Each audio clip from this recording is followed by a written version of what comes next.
Nouveau défi pour les propriétaires, un obstacle inattendu dans l'investissement locatif.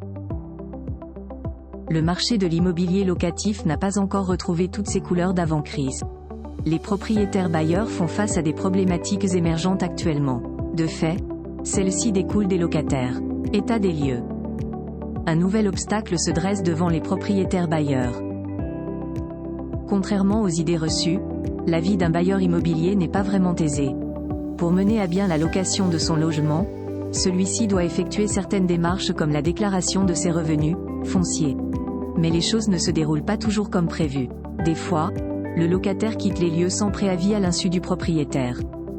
Bien qu'il s'agisse d'une pratique condamnable, celle-ci devient de plus en plus courante. Les personnes qui font ça sont appelées des squatteurs, les pires ennemis des propriétaires bailleurs français.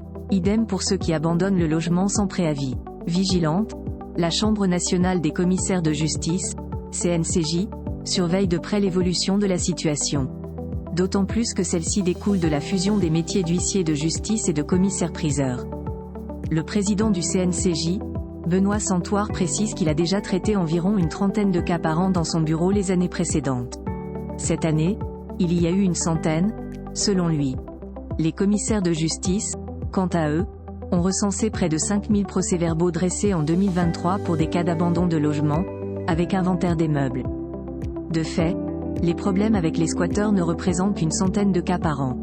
Environ 8600 procédures d'expulsion locative par concours de la force publique auraient été prononcées l'année dernière. Dans tous les cas, les bailleurs immobiliers se sont retrouvés sans loyer. D'autant plus qu'ils ne peuvent pas récupérer leurs biens avant plusieurs mois, pour des raisons contractuelles. Des démarches contraignantes pour le bailleur immobilier. Ces périodes creuses, engendrées par l'abandon d'un logement mis en location, coûtent cher aux propriétaires bailleurs. Mais la partie la plus pénible, c'est la procédure de reprise du bien abandonné, loi Béteille. Tant que le bail n'a pas encore expiré, le propriétaire ne peut pas récupérer son logement. Le cas échéant, de lourdes sanctions, judiciaires, sont prévues.